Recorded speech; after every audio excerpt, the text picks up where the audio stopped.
This is the story of Stone Soup, and it's something I was read as a child, but I love the lessons you can learn and how it talks about human psychology. So, once upon a time, there was a great famine. People were afraid their families would go hungry, so they hid the small amounts of food they did have. They even hid the food from their friends and their neighbors. One day, a wandering soldier came to the village. He asked the different people he met about finding a place to eat and sleep for the night. There's not a bite to eat in the whole county, they told him. You better keep on moving. Oh, I have everything I need, he said. In fact, I would like to make some stone soup to share with all of you. He pulled a big black cooking pot from his wagon. He filled it with water and built a fire under it. Then he reached slowly into his knapsack, and while several villagers watched, he pulled a plain gray stone from the cloth bag and dropped it into the water. By now, hearing about the magic stone, most villagers were surrounding the soldier and his cooking pot. As the soldier sniffed the soup and licked his lips, the villagers began to overcome their lack of trust. Ah, the soldier said aloud to himself, I do like a tasty stone soup. Of course, stone soup with cabbage is even better. Soon a villager ran from his house into the village square, holding a cabbage. I have a cabbage from my garden, he said, as he held it out for the soldier. Fantastic, cried the soldier. The soldier cut the cabbage and added it to the pot. You know, I once had stone soup with cabbage and a little bit of beef. That was delicious. The butcher said he thought he could find some beef scraps. As he ran back to his shop, other villagers offered vegetables from their own garden, potatoes, onions, carrots, celery. Soon the big black pot was bubbling and steaming. When the soup was ready, everyone in the village ate a bowl, and it was delicious. The villagers offered the soldier money and other treasures for the magic stone, but he refused to sell it. He had many offers for a cot to sleep on that night. The next day, he traveled on his way. So, what I like about this is it kind of speaks to the Great Depression, where, like, you think about that period of time, like, there's people like, there's no money going around, there's no work, there's no, like, way to get food. What happened to that money? I mean, the money didn't disappear.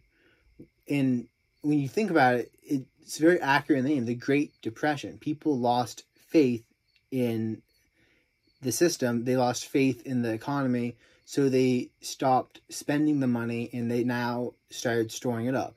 And what happens when that happens? Like, in an idealistic economy, like, I can make something, sell it for $100, use that $100 to pay someone to do something for me, and then they can then spend that $100 and pay someone else.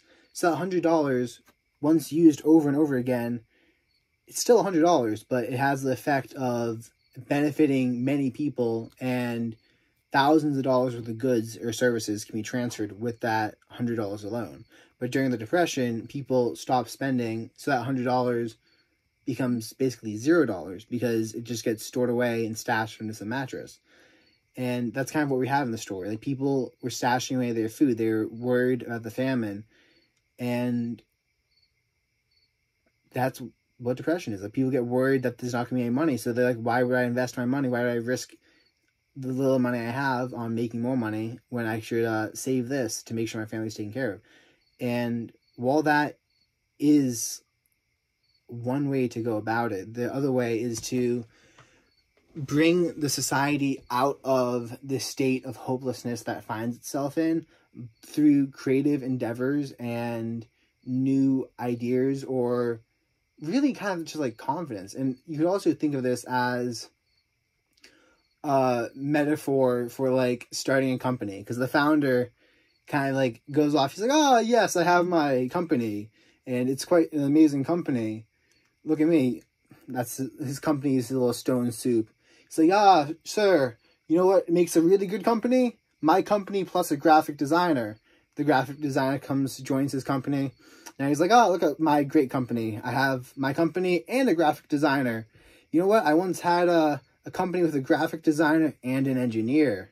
Like, and then it's just people buying into the vision. And when they buy into the vision, then other people around them will start buying into the vision. And by having the confidence, or if you know more about this, frame control, and not backing down from what you believe in, others will believe it too. And they might like shit test you in the start. They might be like, oh, no, your company's going to fail or yada, yada, yada. But like, what are they saying?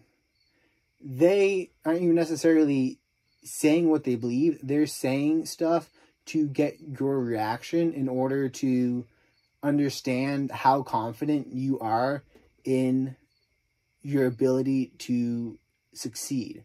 Because what is a company other than one person's idea and desire to make that come forth into the world and just relentlessly putting that forward? So if someone saying a harsh word like that will dampen your company, then you don't have a company. It's like, someone once asked, what's his face? Elon Musk, if you had any advice or words of inspiration for business people. And I think he said, if you need words of inspiration, this isn't for you. He said, it's like eating shards of glass while staring into the void. And I love that quote, but I like the story. I like how he sells it. Like, you look at him like, look at that charlatan. Like, he came into there and stole the food and they gave it to him because they thought he was making stone soup. But it's like, no, he came in there to a society that was hopeless, and he gave them an idea. He gave them inspiration, and that's what his idea of the stone soup was. Is he was selling them on the idea of how good it was going to be, on like this giant meal that they could share. And by people buying into the idea, they made it come true, because the soldier never like backed down or said, oh, you know what? Like, when someone questioned him, like, stone soup can't taste good, he smelled it and said that it smelled delicious. Like, he's not going to go, oh, well, you're right. I mean, maybe I need some other stuff before it tastes good. He just declared that it was good and then went based off of that. And, draw your own conclusions from this. But it's a great story, and I watched a couple animated ones of this on YouTube, and they do a horrible job. Like, absolutely horrible. I like this translation or telling of it. The one I had as a kid had pictures, which are awesome. But anyways, peace out.